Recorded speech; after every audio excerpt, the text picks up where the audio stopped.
What is up, everyone? Brandon First, aka First Report, representing the First Off the Bench podcast network. Everyone comes off the bench. We are first. Welcome into another edition of the original Call to Post here on the network, where we break down everything thoroughbred horse racing has to offer. And it's kind of that time to wrap up the Breeders' Cup. So we saw a fantastic weekend back up at Santa Anita last weekend. With me, as always, my friend and co-host, Raider Jim Martinez. You can find Mr. Martinez at Raider Jim 1090. How you doing tonight, sir? Oh, I'm doing great. You're absolutely right. What we're going to talk about with the Breeders' Cup was just amazing. And then we have the breaking news that came down today from the Breeders' Cup and the Del Mar Thoroughbred Club that we'll mention. So exciting couple of years coming up. Definitely. It's obviously kind of at the end of the horse racing season. We kind of get a chance to kind of take stock of everything. And that was a fantastic Breeders' Cup weekend. We are going to, of course, kind of wrap that up. Also, look ahead to Bing Crosby season here at Del Mar. About three weeks of good horse racing at the Seaside Oval here in November. But we are going to start with some news that broke on Monday. That's really unfortunate. Unfortunately, once again, we do talk. We start the podcast off, this original call to post off on some somber news. This one's really tough. Just a day after Cody's Wish won the Breeders' Cup Mile for the second year in a row, his namesake Cody Dormer, excuse me, did pass away from just some complications from the travel. It's really unfortunate to see the news. Raider Jim, you were the one who broke the news to me, so I'll give you kind of the first chance to. What are your thoughts? Yeah, well, this whole story with Cody Dormer and his family, uh, Cody's Wish, how this all came to be. The story is, and it's not news to anybody who follows thoroughbred racing.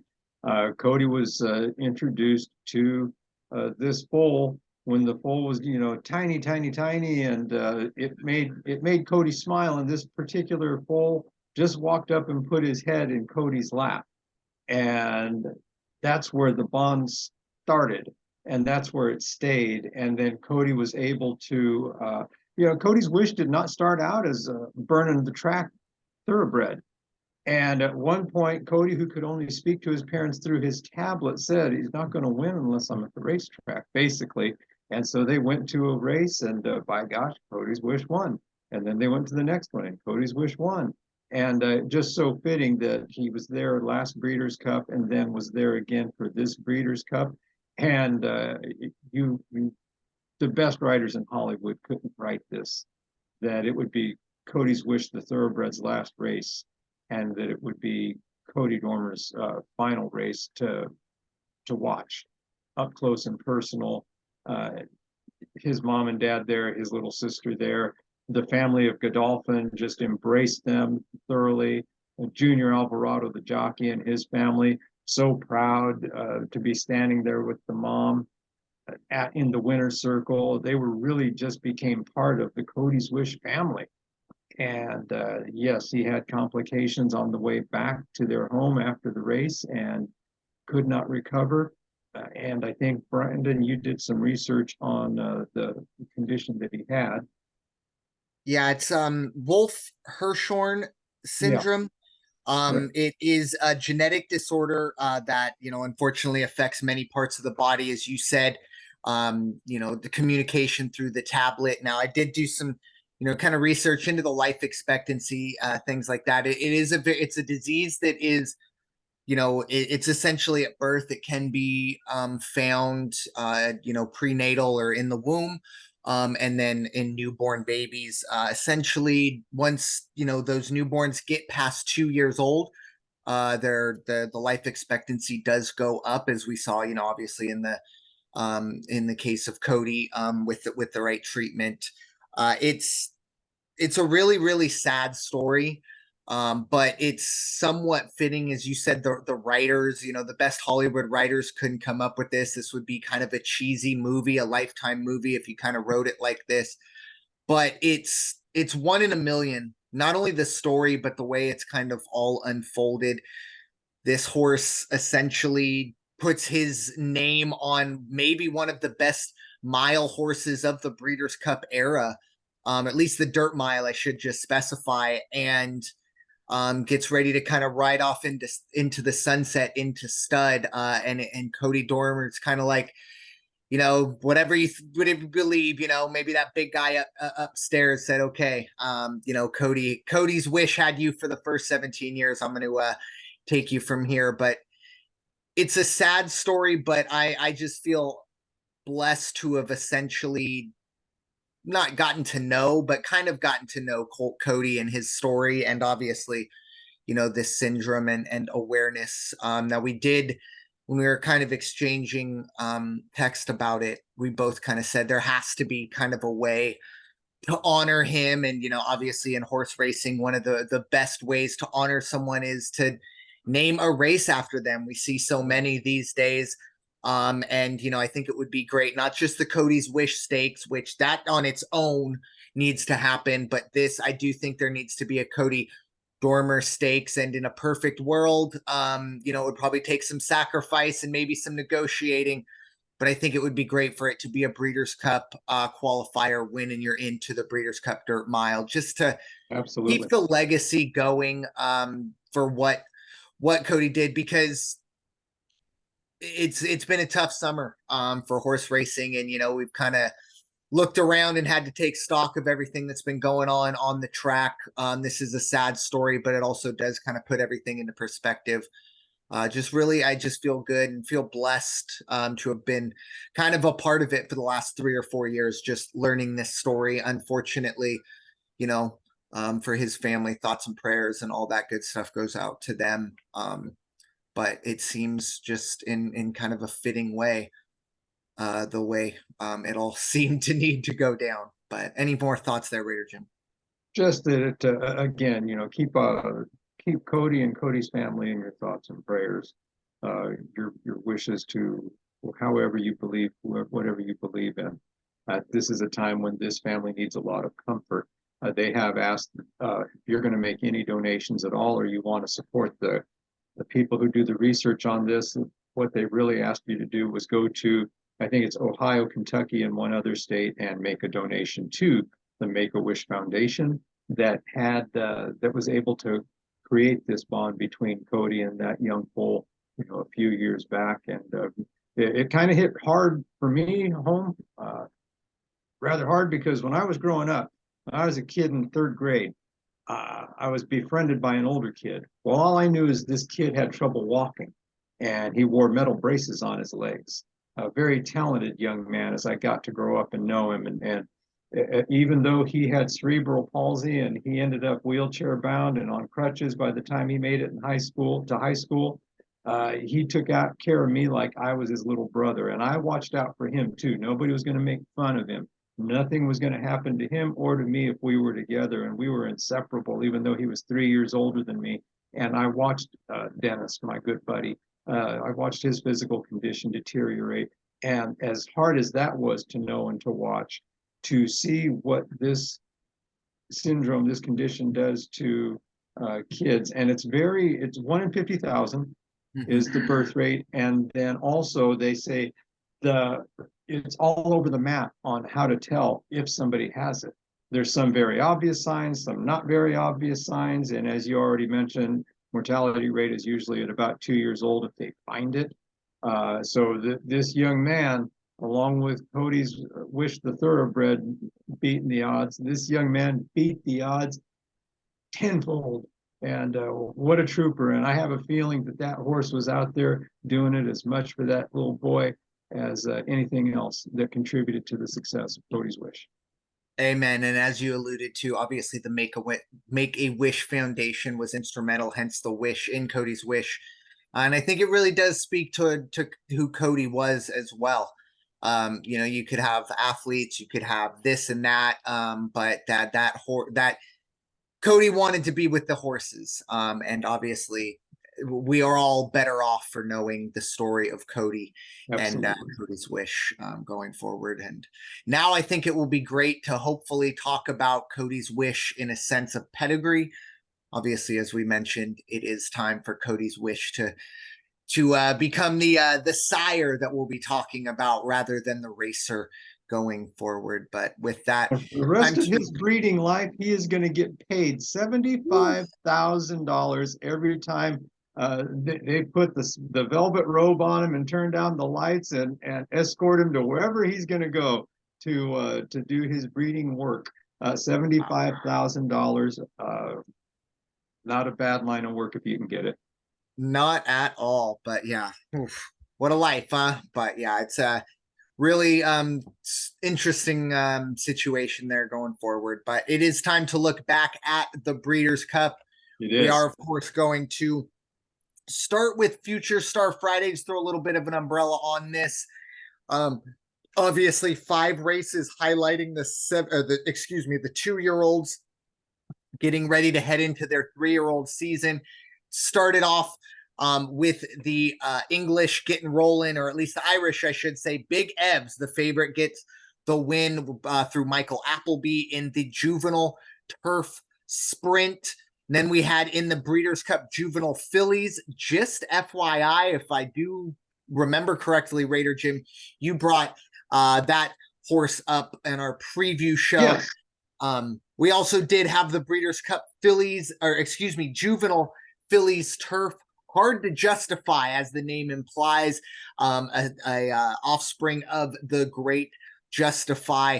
And then, of course, in the Breeders' Cup juvenile, the early, I guess, maybe favorite for the Kentucky Derby, we have Fierceness being ridden by John Velasquez and trained by Todd Pletcher. And finally, on Future Star Friday, it was unquestionable, my only win of Future Star Friday, unquestionable, the French horse being ridden by Ryan Moore and trained by Aidan O'Brien. That horse wins the Breeders' Cup Juvenile Turf. Raider Jim, overall, your thoughts for for Future Star Friday? I was just glad that when we discussed Future Stars Friday and even Saturday, we repeated throughout our broadcast. You really have to pay attention to the odds. This is going to be a hard race to call. I think I alluded to the fact that watching various guys on YouTube, including a friend of mine off of Twitter, now X, these guys were all just saying, hey, this is going to be anybody's race. And to prove that, only 5 races on Friday, Future Stars Friday. In those races, Big Evs did what Big Evs was supposed to do and won. However, if you look at the finishing horses in the money, Big Evs, I think, was 3-1 crossing the finish line, and then followed by Valiant Force at 23-1 and Starlust at 24-1. That dollar trifecta hit you for $688 if you did that. Race at 6, just FYI, 7-1. The favorite, Tamara, with Mike Smith on board, who I thought was just going to burn up the track. And thank goodness, we talked about the big man upstairs. Well, he must have been watching over me, because he removed me from my ability to put money on that race, where I was going big on Tamara and did not get a bet down. Tamara finished 7th. And, as I did some research on that, apparently Tamara had an injured back hoof, but it's not a surgery, it's not going to need surgery. Tamara is going to be fine, but they said that's exactly what contributed to the not as good performance as everybody had intended. So we had Big Evs, we had 7-1, Hard to Justify 9-1, Fierceness at 16-1, Unquestionable was the only true favorite at just under 2-1 that came in first. Boy, it was just all over the map on this Friday. Yeah, and I think it does speak to, obviously, look, Tamara, I think, went off at maybe 3-5. I don't think I expected it gets 2-5, but I think it finally went off at 3-5. But I think that goes to just speak to how kind of unpredictable 2-year-olds are. Like I said, the only win I had this day was Unquestionable, which was probably like the shortest number going off the board. So it's very, very difficult to kind of get get a read on these 2-year-olds as they go into their 3-year-old season. 16-1 for Fierceness. It'll be interesting to see how this horse kind of comes out in January, because normally, last year? I think it was Forte who had won the juvenile, and that was kind of the favorite and went into its 3-year-old season, and everyone expected that horse to be the favorite in the Derby. Obviously, the scratch didn't, really help, but Fierceness, it seems like we're going to see a different road for Fierceness if it wants to get to the Derby. I think kind of came out of nowhere. But it's really interesting kind of to see these 2-year-old running and see where their kind of career arc goes from here. What do we see out of Tamra next year? Because that was a horse, Mike Smith aboard. I believe it was a Baffert trained horse. Right. But so. Yeah. So, like I said, you don't see optional claimers. You don't see a whole lot of certain numbers trained by Bob Baffert. He only has the best of the best in his barn. So we'll see if Tamra can kind of live up to that hype going into its 3-year-old season. In my haste to speak about Future Star Friday, I did forget to bring up, of course, the news that Raider Jim alluded to coming out of Del Mar Thoroughbred and the Breeders' Cup. Folks, the Del Mar Thoroughbred track is going to continue to hold the Breeders' Cup through the 2025 Breeders' Cup. So back-to-back seasons here in 24 and 25. The best horses in the world, the championships will be decided at the Seaside Oval, making it 3 straight years of a West Coast Breeders' Cup. And I think this is, I don't know. I know that, Keeneland and Churchill and Saratoga obviously are always going to be in the mix. But when you're talking about November horse racing, you can't get much more reliable than the West Coast when it comes to weather. And obviously, the atmosphere that goes on. The only one negative I would say, or at least not negative, I guess the one thing that's kind of kept Del Mar from being a force in the Breeders' Cup was its size. Relatively, it is smaller compared to the Churchills, the Santa Anitas, and things like that. But I think the Breeders' Cup has realized, Del Mar is more than its fair share in hosting. But Raider Jim, what are your thoughts? Back-to-back seasons, Del Mar gets the Breeders' Cup. What a testament for that hometown track that we refer to as the crown jewel of the West Coast in thoroughbred racing. I think it's just fantastic. As I told you earlier when we were trading notes, I am definitely going to be campaigning to the director of marketing saying, why would you want to hire somebody, ship them out here, put them up in a hotel every now and then to keep you guys on track when you got me? You can just have old Raider Jim out there at Del Mar doing whatever. I can run errands. I can get information. So we'll keep you posted on that one. I also, though, my thought has been with the closure of Golden Gate, and we talked about that during the summer, does that mean they have to do something with those horses, that personnel, and how will they make up for that loss of racing in central Northern California? Well, it could be that they might consider expanding, even if just by a week or 2 weeks, the Bing Crosby session. They could do that. They could make that a little bit longer, give some more work to all the people who are involved with that, generate, some more revenue. And then also that would still tie into the Santa Anita winter session. So going to be interesting to see. I think there's going to be more than just Breeders' Cup that is going to be beneficial to the Del Mar Thoroughbred Club. And I'm just looking forward to it. Definitely. And we will also kind of talk a bit about the Bing Crosby season here in a moment. But that would be great news for the Bing Crosby season because, with all due respect, I mean, we get, I think, 1 grade 2 and a couple grade 3s, or maybe I have that backwards. But we don't have a grade 1 in the Bing Crosby season. It is only 3 racing weekends, I believe. Thanksgiving weekend, I think, is the final weekend, or at least, no, I'm sorry, it's in the middle.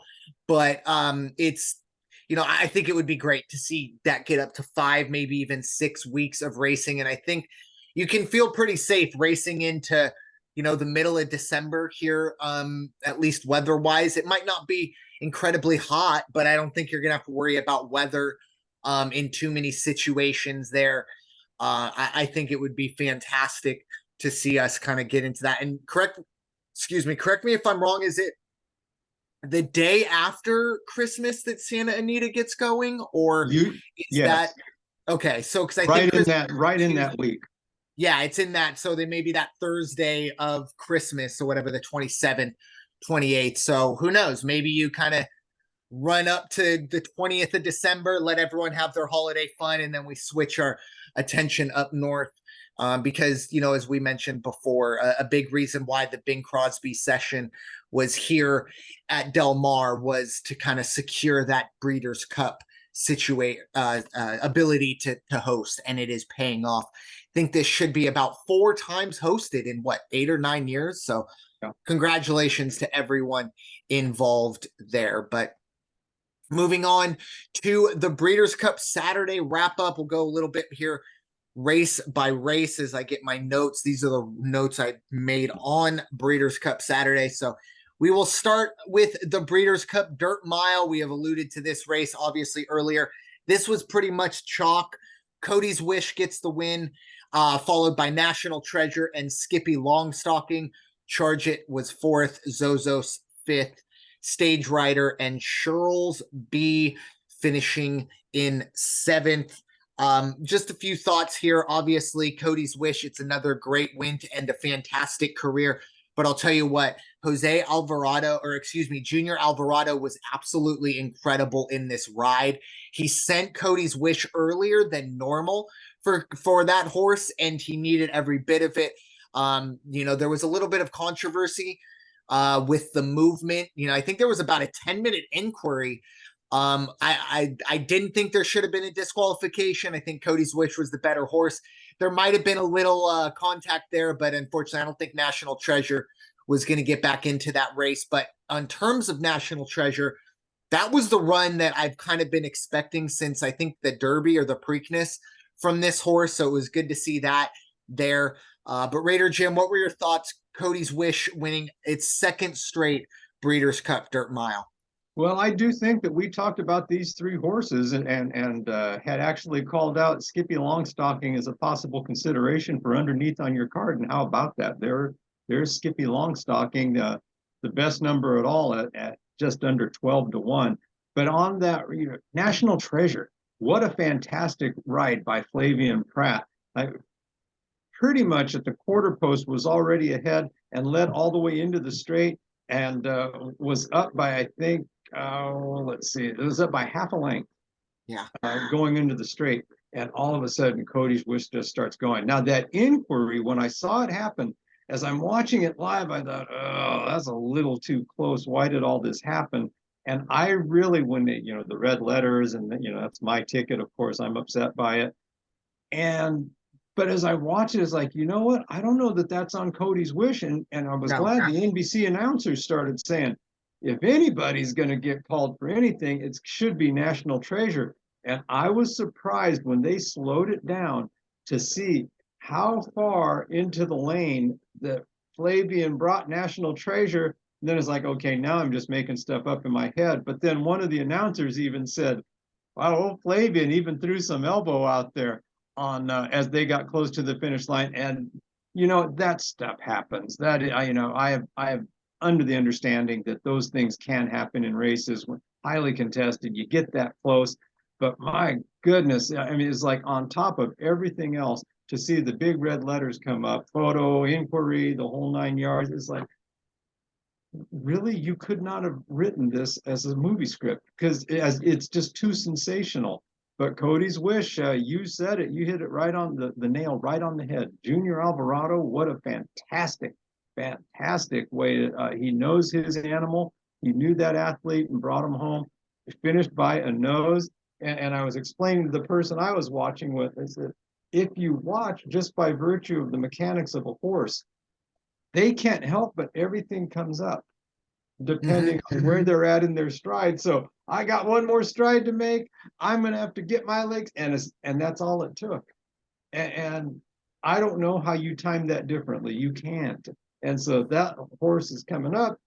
Cody's Wish is finishing his stride. So he's coming down and there it is. There's the win. It is kind of the luck of the drawer, I guess, in this case, the luck of the rhythm of the horse. But yeah, I'm glad that it wasn't a disqualification. You brought it up. I think it was, I would say a full 2 lanes that National Treasure came over. And as you alluded to, Flavian Pratt, he didn't correct. And I don't think the attack moved at all or anything like that. So I think that was the way Flavian Pratt figured, look, the only way I'm going to hold off Cody's wish is to maybe get a little bit, of contact, slow that horse down, get it off the rhythm. Or see if he can break his momentum. Yeah, exactly. Maybe he thought Junior would just like take his foot off the gas just a little bit, open it up for a half length. Nope. No. And it was a great job in writing. And I guess the one question that was not only asked on the telecast, but I think just should be asked everywhere is, when it comes to the Breeders' Cup, should stewards treat these decisions differently? What are your thoughts, Raider Jim? Not necessarily. Yeah, right. I think you want it to, but you can't. It can't. Right.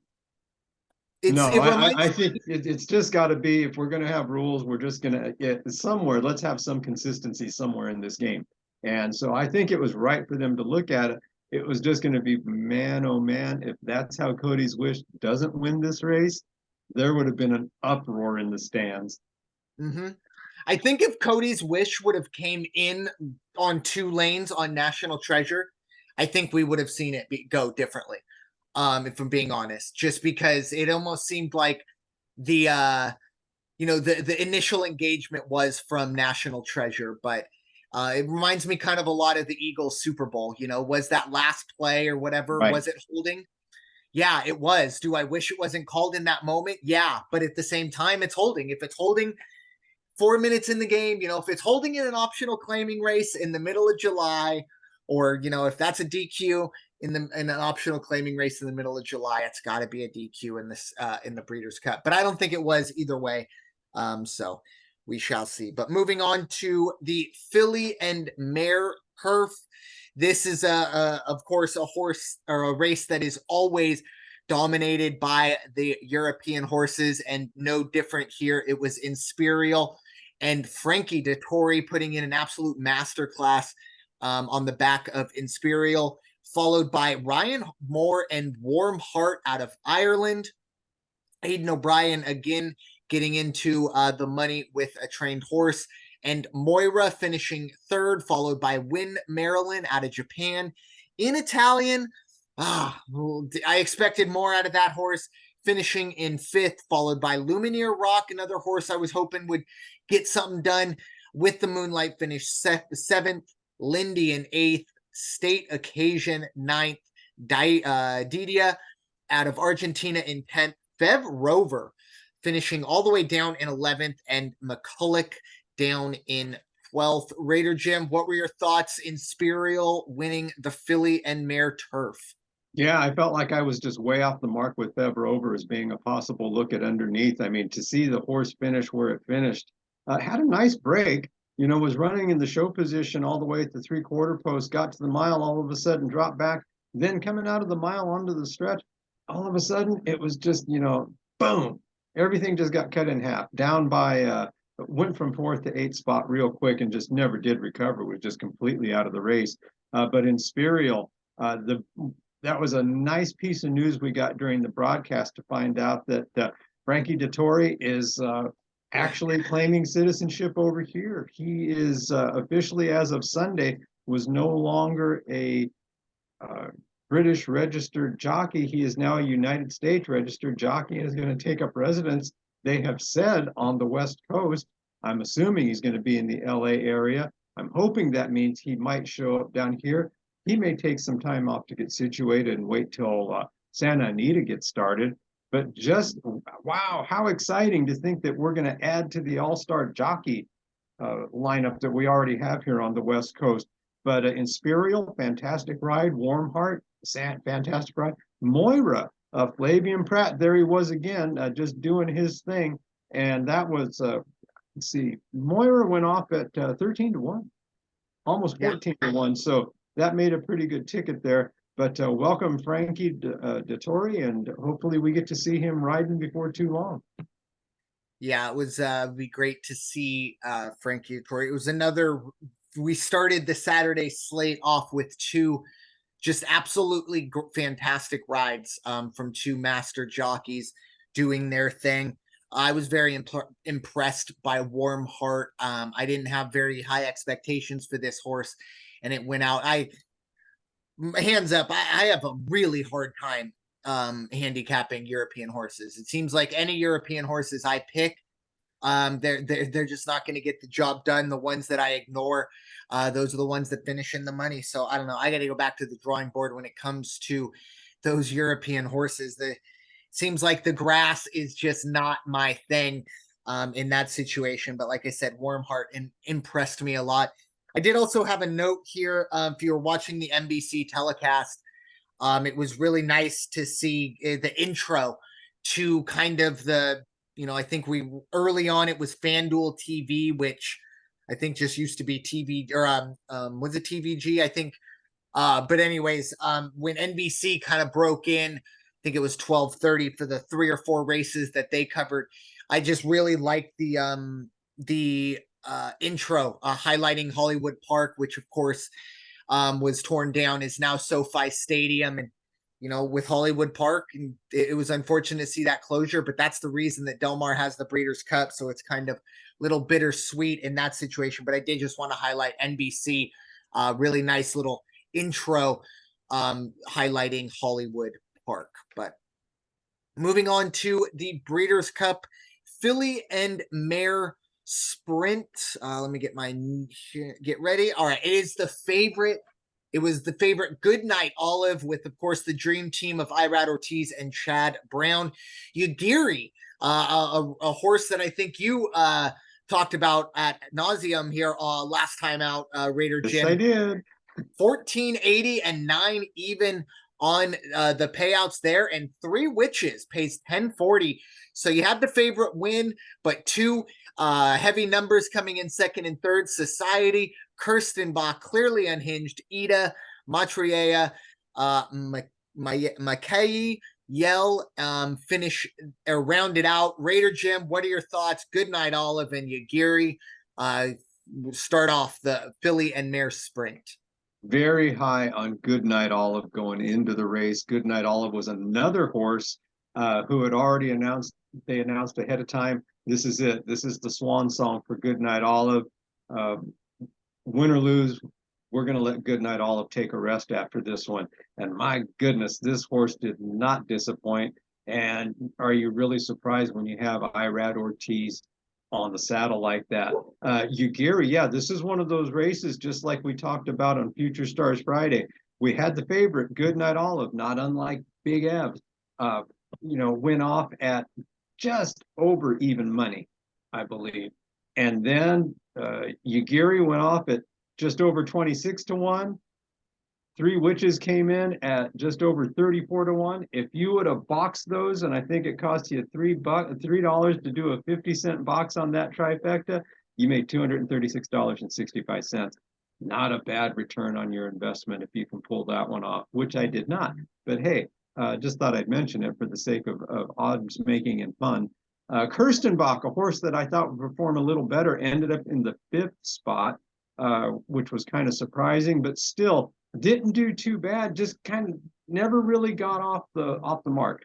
Started out 9th, ran in 9th the whole time. Didn't have a bad charge down the end, but never got any closer than the 5th position. And then it's Society that went off at 2 to 1.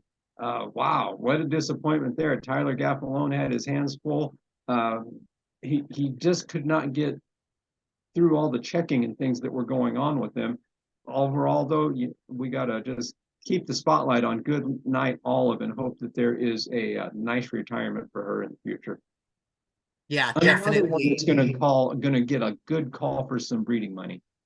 Yeah, definitely going to be a fantastic mare going forward, and probably keep an eye on the dam side of things. We'll probably see plenty of Good Night Olive offspring going forward. But yeah, I think the fact that we did see, my first thing here in my notes is I expected more out of Maitreya and Society. And I think that's where the race was going to come to Goodnight Olive. And I don't think that ever really happened. Yagiri, was there and, finished second, but I don't think Goodnight Olive was ever really tested. A fantastic career for, a horse. Once again, Chad Brown, Irad Ortiz, can't get much better than that. Was a dominant performance from truly dominant horse that will, of course, have that Breeders' Cup kind of championship sunset run. We talked about it with Cody's Wish. Now we have it with Good Night Olive. So, and I'm just going to throw this out there. If they want to make good money on a new colt, a new foal, little one, if they don't check the chromosomes, folks, if you can breed Goodnight Olive with Cody's Wish and you name that little pony Goodnight Wishes, wow, man, I'm just throwing it out there. That's about $1 million breed fee right there. Not to mention what it might go at the Keeneland auction. That would be something else. That would be an interesting pair up there. But moving on to the Breeders' Cup Mile. This was, of course, going on that mile on the turf. And once again, it is the European horses. Top two out of, Godolphin is that Godolphin kind of rules the Breeders' Cup Mile, and really the rule of the rule of the roost over there in Europe is Godolphin. But this was nearly a dead heat. It was a very tight photo, but it was Master of the Sea just edging out Maj. Casa Creed finishing third, Gina Romantica third, Songline, Gina Romantica was fourth, Songline in fifth, More Than Looks sixth, Lucky Score, Cheryl Spate, Kalina, De Jour, Win Carnelian, Astronomer, and Master of Foxhounds rounds it out. What a race this was, Raider Jim. I thought for a moment this was going to be a Breeders' Cup dead heat. Didn't exactly get the job done, but I did have, this was the start of my kind of winning ways on Saturday. I'd pretty much lost everything up until this. Had Master of the Seas across the board, so it was good to see that. But Raider Jim, what were your thoughts on the Breeders' Cup Turf Mile? Well, I had on one of my tickets Songline, and I wasn't alone because Songline went off at just over 3-1, same as Master of the Seas. They were the two favorites in this race. Songline just never came around. Songline stayed pretty much middle of the pack and was never really a factor. Now, Master of the Seas, if you really look at the film again, wow, this horse coming down the home stretch was in 11th place.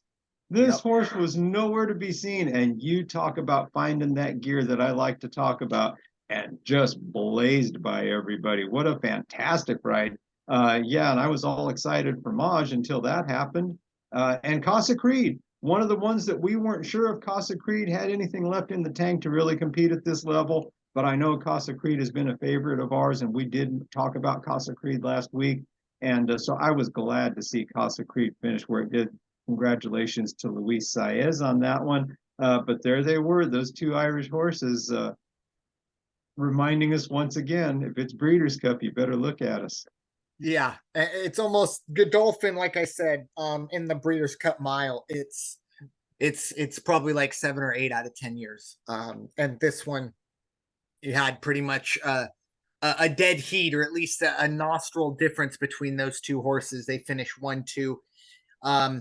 Pretty incredible to see how that all went down. If I do believe Songline, when Songline went off at 3-1, I think it was the shortest number ever for a Japanese horse at the Breeders' Cup. So little unfortunate there, but that is a great sign for the Japanese horses to be getting that low of a number at the Breeders' Cup. But moving on to as we got deeper into the Breeders' Cup season, or the session, I should say, it was the distaff, and this was a very interesting race as Idiomatic went out and pretty much dominated from the beginning. This was kind of the first race where we saw, at least on Saturday, a post to post, or at least a lead to pack to post winner, and it was Idiomatic.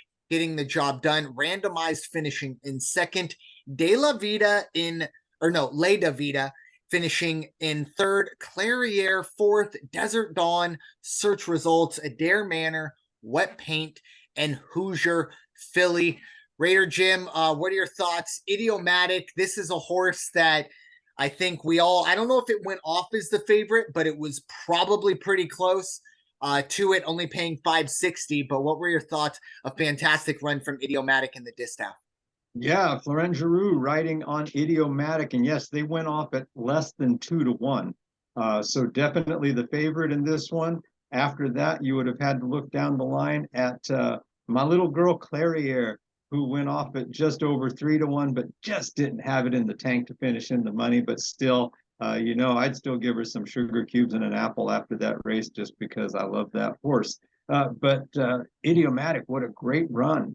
Matter of fact, definitely came right out of the gate, took the 2 spot, stayed in the 2 spot, and just a well ridden race by Florent Giroux, because he waited until he got to the home stretch, and then boom, off he went, took the lead, never was really challenged. He got took it by a half a length. The challenge was between Randomized and Le Da Vida, because they went down to the wire, and that was second place by a neck and third place by a nose, or excuse me, second place by a nose, third place by a neck.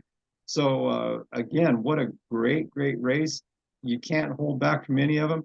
Kind of makes you, it puts it into perspective for Brandon and Jim. I'm not saying anybody else who might be hearing this, but we talk so much about certain horses that we see, these West Coast based horses. And so when we see the names, Adair Manor, Wet Paint, Hoosier Philly, you always wonder if that's going to be one of the ones that maybe you should put your show money on, because Hoosier Philly, you never know in Hoosier Philly which one's going to show up. Unfortunately, Hoosier Philly did not, and ended up at the back of the pack. Wet Paint, back of the pack. Adair Manor, which was kind of surprised, back of the pack. So anything can happen, and I'm sure we're going to say it 3-4 more times before we wrap this up. Breeders' Cup, anything can happen. Yeah, I actually kind of last second I did put a place show pick on Le Da Vida. I don't remember exactly what it was, what I heard about it, but this is a kind of a wide open race, similar to what we saw in the Master of the Seas, or no, excuse me, not Master of the Seas, but a race we talked about a few races ago where you just it was the Good Night Olive race, now I think about it, where Idiomatic, we didn't really see the match race between Clairiere or even Search Result or Adair Manor like you talked about. And it was randomized in De La Vida, who just ran so well. I believe it was 16-1 for De La Vida. Yeah. That it finally went off at, as I try to get my notes back up. There they are. Clairiere, once again, unfortunately, it just seems like this horse is always just coming up just a little short in some of the biggest races. And as I kind of mentioned earlier, this was the kind of the end of the closers winning the races. As I said, Idiomatic pretty much led, or at least was in the front from the beginning. But moving on to the Breeders' Cup Turf. This was another race that is always kind of European dominant, and it did not disappoint in this one. It was Auguste Rodin, the Irish horse, getting the job done, winning, only paying $7. However, another short price, followed by Up to the Mark with Irad Ortiz and Todd Fletcher teaming up there. Next was Shahryar out of Japan, paying $10 on a show ticket. Gold Phoenix finished third. King of Steel, Winestro, Warlike Goddess, Mostadov, Balladeer, Broom, and Adamo round it out in the Breeders' Cup Turf. Auguste Rodin, I think, what was it, 3, maybe 4-1 where it went off at, but Shahryar for me really kind of came out of nowhere, paying $10 as a show horse, I should say. Raider Jim, what are your thoughts, Breeders' Cup Turf? Yeah, well, I wasn't alone in thinking that Mostadov was going to have a much better run than Mostadov did. Mostadov ended up in the very back of the pack. I think finished 4 off the end, which was really kind of surprising. I thought King of Steel might have a little better run too, and that didn't take place. I did mention last week, and I was glad I did because Shahryar is a horse that I mentioned because I murdered the name. I remember that, but I was like, okay, this is probably going to be one that we should watch, and it was one that I did watch. So for it to go off at 25-1 was kind of surprising, but I'll take it. And again, Augusta Rodan, I think that was one that you and I both talked about and said, there it is, class of the field. That's going to be the horse to beat, and really was not challenged along the way. It was ahead by a full length coming down the home stretch, finished 3/4 of a length in front of it, the next horse. So again, another horse from Ireland. You go back and look at the results on these races and see how many horses were from Ireland, how many were from Great Britain, and they're pretty much owning the Breeders' Cup. Yeah, especially Aidan O'Brien. I feel like this is the 4th or 5th time. Ride Moore, of course, as well. 3rd or 4th time I've mentioned his name as well. Fantastic run, and I think it continues. And I don't know if you've seen Raider Jim, but Aidan O'Brien, he works all his horses out at the same exact time, and when they come out, it's very meticulous. It's almost show horseman like, very definitely not what you see out of the normal North American trainers, but I did see that pre Breeders' Cup. Very interesting. And hey, look, it's working because at least on the turf, this horse is really, really good. So moving on here, just make sure I am up to, so we're moving on to the sprint. Let me find the sprint here on the results page. Hang with me. Oh, shoot, it's not up here. Raider Jim, do you happen to have those right in front of you?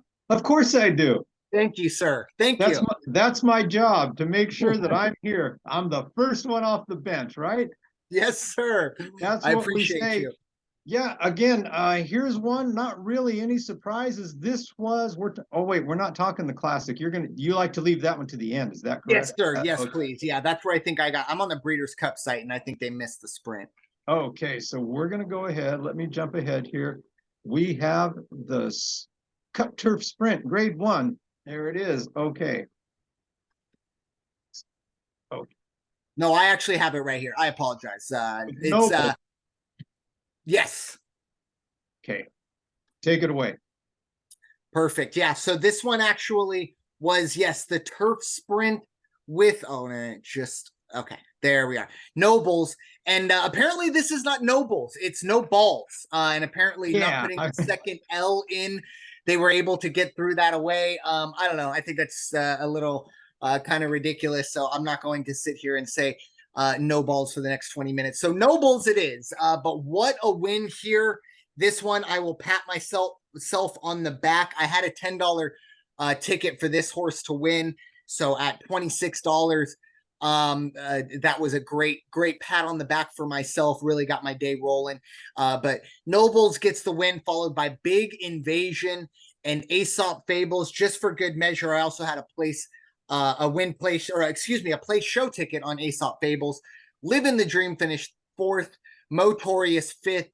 Arzak finished 6th. Beer Can Man, Tony Ann, Roses for Deborah, Caravel, Gear Jockey, Jasper Crone, Lane Way. Oh no, I apologize. It finished up at Jasper Crone, rounding out the run. Raider Jim, what were your thoughts? Nobles getting the job done in one of the biggest long shots of the weekend. Definitely one of the biggest long shots, and kudos to you and congratulations. I had some money on, where's the one I had the money on? I had money on Live in the Dream, which came in 4th, did not finish in the money, so that didn't help me much any. And I also had money on the 10 horse Motorious. Motorious went off as the favorite at just under 3-1 and just did not do it. And you cheer for these guys like you cheer for your favorite football players, and when something happens you go, oh gosh, what happened? So when it's like I took it personally. Flavian Pratt did not get Motorious in the money or into the winner's circle. It's like my heart was broken. Flavian, how could you do that to me? But what a great race by Nobles. That was a fantastic race. you know, was three back or was in third place when they came into the home stretch, had a nice, fast, great finish. Ended up getting it by a neck, and you can't say enough about Big Invasion. Big Invasion also did a good race. Now, Live in the Dream. Live in the Dream was leading this race coming into the stretch by 1.5 lengths, and then just did not have enough gas in the tank to hold everybody off, and that's why Live in the Dream ended up in fourth place. But boy, fantastic ride. Great ticket if you had the trifecta. We had 12-1, 12-1, and 10-1 were your three horses. I'm going to scroll down and see what that 50 cents got you. Got you about 560 something bucks on a 50-cent ticket. So I'm telling you, I love those 50-cent box three horses if you're comfortable, and let it ride. Amen. Hit one of those and you're feeling really good about yourself. But moving on to the second to last race, we'll be wrapping up here. It is the Breeders' Cup Sprint. This was, for me, the easiest exacta box in the history of the world. I did think Gunite was going to win, kind of even the series between Gunite and Elite Power. Alas, it was Elite Power getting the win, followed by Gunite. And then it was Nakatomi, Speedboat Beach, The Chosen Vron, Hoist the Gold, Dr. Scheibel, and 3 Technique. But look, this was the fourth time we've seen Elite Power and Gunite race against each other. It's always been 1-2 for these horses. Elite Power has now won 3 of the 4. I do think we did see that Elite Power will be retiring as well. So I think this is the last time we'll be seeing these two go at it. But like I said, a very easy $40 exacta box there when you look at Elite Power and Gunite, 2 horses that seem to bring out the best in each other. But Raider Jim, what were your thoughts? The Breeders' Cup Sprint. Yeah, I think the surprise there was the show horse Nakatomi, with Luis Saez on board, came in or left out at 20, just under 27-1. Elite Power is just a monster of a horse, and again, if you look at the race results, you look at if you follow the race, you know, quarter post, 7th place, half post, 3rd place, coming into the stretch, 3rd place. And that's just knowing your animal, knowing your thoroughbred, and knowing what it's got and how to ride it. And when you've got Irad Ortiz on the saddle, you know you're going to get nothing but Hall of Fame ride. Not to take anything away from Tyler Gaffalone and Gunite, because they did what they were supposed to do. Mike Smith riding on Speedboat Beach would have been, you know, the all favorite ticket, because Speedboat Beach went off at 3-1. Yeah. So for Speedboat Beach to came in fourth by an entire length at that, which was kind of surprising. But still, hats off to Elite Power and Gunite. Like you said, that was kind of the race that everybody was looking for. But even at that, Elite Power to win by 1.5, wow, that's a statement. Yeah, and I also want to shout out TVG. Every kind of, once again, not sponsored, would love to be, reach out to us. But every big race, you know, kind of weekend, they do the opt-in for, you know, you pick a horse, and if it finishes second and third. Well, I rode that for quite some time, because I actually won 2 races where, you know, I kept using that same one over and over. This is the race that it did come to an end at, unfortunately, only because in the Breeders' Cup Classic, I did have the winner. Let me just pull everything up. It was White Abario getting the job done with Irad Ortiz and Richard Dutrow Jr. Talk about him more in one moment. But Derma Sotogake, what a run from that horse, finishing in second, paying $18.80 on a $2 bet. Proxy finishing third. Arabian Night, who I think went off as the favorite, but could be wrong, finishing fourth. Ushba Tesoro, fifth. Bright Future, Senor Buscador, Dreamlike, Zandon, Saudi Crown, Clapton, and finally Missed the Cut. Round out the Breeders' Cup Classic. Of course, this $6 million race. It was Richard Dutrow, who, if that name isn't familiar to you, It's because he is fresh off of a 10-year ban from over medicating his horses. I didn't really dive into it, so I don't really have too much of an opinion, but it was a little bit of an eyebrow raiser for me. That we've had the summer we've had, and maybe the last 4 or 5 years, and we have a Breeders' Cup Classic where the trainer really his first race back from a 10-year suspension. He wins the richest race in North America. But with that being said, Raider Jim, what were your thoughts on the Breeders' Cup Classic? Yeah, regarding that trainer, I will tell you from everything I read and from different things I saw, YouTube or everywhere else, from his peers in the barns to announcers to former jockeys, they all call BS on the charges in that suspension. They're saying some of the stuff that goes on now, and this guy got 10 years, they were all very much supporting him. So it was nice. I would still have to read more of the story, but it was kind of nice to see.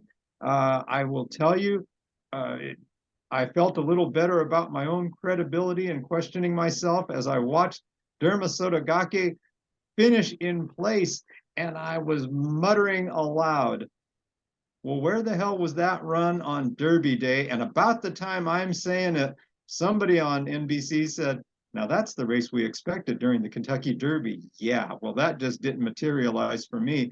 And then his other stablemate there from Japan, Ushiba Tesoro, who I was very high on, ends up coming in fifth or sixth, and was one of the leaders. Better odds in that one, I think, just under 4-1. Proxy was actually another one of these races. White Barrio was the favorite at just under 3-1. Okay. Derma Sotogake, 26-1. And then Proxy was 17-1. So, wow. What really also got me was the emotion from Irad Ortiz for all his accomplishments, for all he has done, all the accolades, already cemented himself as a Hall of Famer, and the emotion and not being able to contain himself, just letting the tears roll after he won that race. Wow, you get a whole another level of appreciation and respect for these guys when you can tell how much it means to them. Yeah, and this is, like we said, the World Championships, the Super Bowl, the Olympics, whatever plateau you want to talk about. This is the best of the best, and the Breeders' Cup Classic is that division where the best horses really run here. I still would love to have seen whether or not Cody's Wish would have won this race. I think this would have been a perfect would have been field amazing for Cody's Wish to run in. Once again, I know sometimes it's hey, let's stay in our division and let's dominate our division, but goodness, an extra quarter mile out of that horse. But anyways, that is what it is. But yeah, Derma Sotogake, not only was I surprised to see that run, but I was surprised to see that run considering it was the first since the Derby you talked about. I mean, that's a long layoff. Yeah. That's like essentially not playing, playing in the Super Bowl when you'd been out since the All-Star break, or at least or at least, if you're talking baseball, maybe the World Series at the mid-season All-Star break. So, and look, I think we can all give a little bit of credence to Derma Sotogake. The Derby is always a tough race to run for a 3-year-old, even though I think there were only 18 horses, which is the small amount for the Derby. Still, that is a very hectic situation for a 3-year-old to go through 18 horses. But Raider Jim, sorry, what were you going to say? No, I was going to say, I want to say that Derma Sotogake, or maybe his stablemate, they were almost late entries. They were eligibles, and then they finally got put into the field. But maybe it was just a matter of not enough time to adjust from coming from Japan over here, getting familiar with the track. And you said big layoff between that first Saturday in May to the first Saturday in November. Maybe that's all this horse needed, because I'll tell you what, everything I read about that horse prior to Kentucky Derby was, this horse is a contender. Did not look like that on Derby Day. Hence the 25-1 odds, 26-1 odds in this race. But man, oh man, guarantee the next time out, not going to run at 26-1. Yeah, that it would be nice if it did. We'll take full advantage, but yeah, I don't see that happening there. But now, time to focus our attention onto the site of next year's Breeders' Cup, or at least the next 2 years Breeders' Cup, I should say. It is, of course, time for the Bing Crosby season. We are recording on the 9th of November. That is a Thursday, on the eve of the Bing Crosby season to get rolling. Obviously, it's going to be a 4-week season. Obviously, it's about, I think it's November 10th to December 7th, I believe, will be the last day there. The big week will be Thanksgiving. Raider Jim, what are your thoughts? The Bing Crosby season, I want to say this is their 9th or 10th year of the Bing Crosby season. It's always a very it's a pleasure to have Del Mar back after the summer session. It is, and it's all if you look at it in the terms of a track meet where guys go out and do the 400 or guys go out and do the 800, the mile, things like that, and then afterwards they kind of take a lap around the track just to wind down. That's kind of how I look at the Bing Crosby session. When it comes right down to it, there's going to be 10 days of racing, and that's it. There's going to be this weekend, next weekend, and Thanksgiving weekend, and then we shut the track down again. And they only run on Friday, Saturday, Sunday. Thanksgiving, they will run on Thanksgiving Day, and they also do a nice brunch out there. If you really want to if it's just you and the missus, or you and your favorite neighbors that don't have kids and family coming over, wouldn't be a bad place to spend the day. They will have stakes races this weekend. The big weekend will be on, or the big week of racing will be Thanksgiving week, when it starts that Sunday with the Bob Hope Grade 3. Thanksgiving Day, they will do the red carpet stakes, a Grade 3, and then I believe the next two, the Hollywood Turf Cup and the Seabiscuit Handicap, are the Grade 2s for on the Friday and Saturday of that weekend. So all in all, and then there's another Grade 3, the Native Diver Stakes, at to close out the session. But all in all, it's a fun thing. If you're an old guy like me, you roll up on Friday, they give you a free ticket, a free program, and I think a coupon for a hot dog, and you just go in and have a good time. Yeah, definitely could be worse places to spend a November afternoon in the world, but it's a very turf heavy meet, and it's perfect. Like you said, 10 days of racing. We talked at the beginning of this telecast or this podcast about, hey, Golden Gate shutting down. Maybe there's another 10 days of racing they can add in, because 10 days, I think, it's like the bare minimum of what a meet could be, right? It's almost, at some point, anything less than that, it might not be worth setting up the cones or shutting down Via della Valle or whatever that road is, during post time. And speaking of post time, obviously with the time change, it's 12:30 first posts for pretty much all of these. I do believe Thanksgiving will be a earlier post, so check that, but it's not the normal 2:00 post that we see in the summer, so don't get caught in that situation there. We do have one great ungraded stakes race. It will be this Saturday that we have the TPs for. Something, I got a few notes on this one. It is the Catherine Crosby for 3-year-old fillies and up. Only 75,000 on the purse.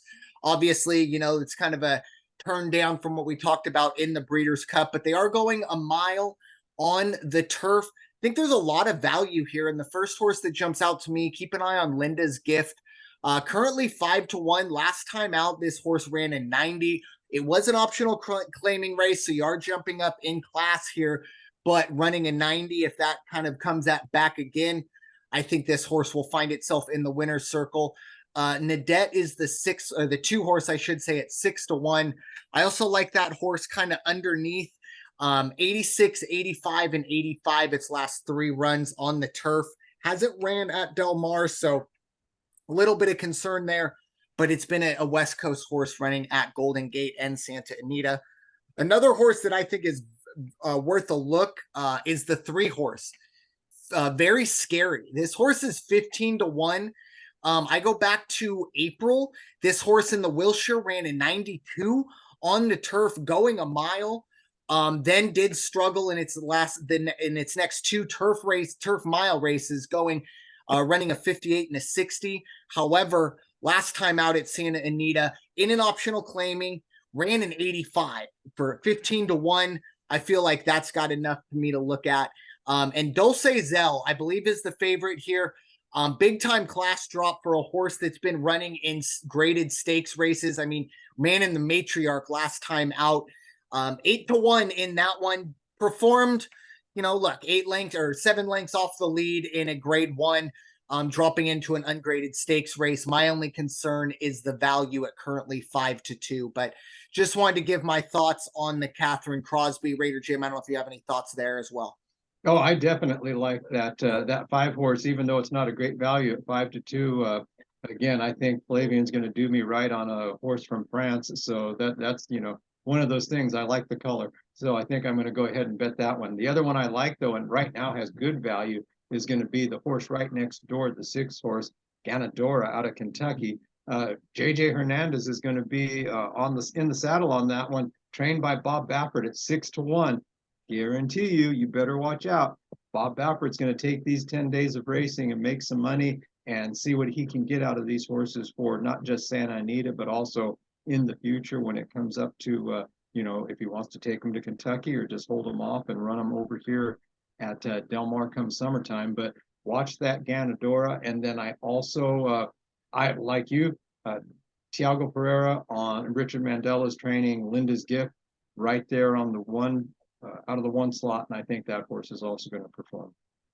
Yeah, it's going to be a really fun weekend at Del Mar, and a really, really nice 10-day meet, essentially, as we get ready to kind of turn the page on not only 2023, the calendar-wise, but also obviously for the season here at Thoroughbred Racing. The next big race, I think it's January, late January, probably the 3rd or 4th Saturday of January. It's the Pegasus, and then of course we switch to the 20 or it might even be $30 million Saudi Cup, and then of course we start to dive into Derby season. But the Breeders' Cup went off without a hitch.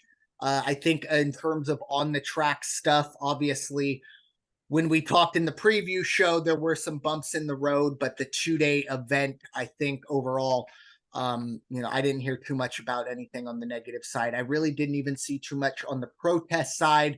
However, I wasn't, watching media that would put that front and center. So that's also, it could have been happening, but, NBC might have just chosen not to highlight it, which is, of course, their prerogative. But Raider Jim, any final thoughts for this episode of the original Call to Post? Actually, yes, because we are looking at we're recording this on the 9th of November, and on Saturday, when many of us will either be watching college football, college basketball, maybe we're going to go out to Del Mar and watch. There's a whole lot of guys who made that possible, guys and gals, and those are anybody who currently wears or has worn a uniform for any branch of the armed services in the United States, because it is Veterans Day.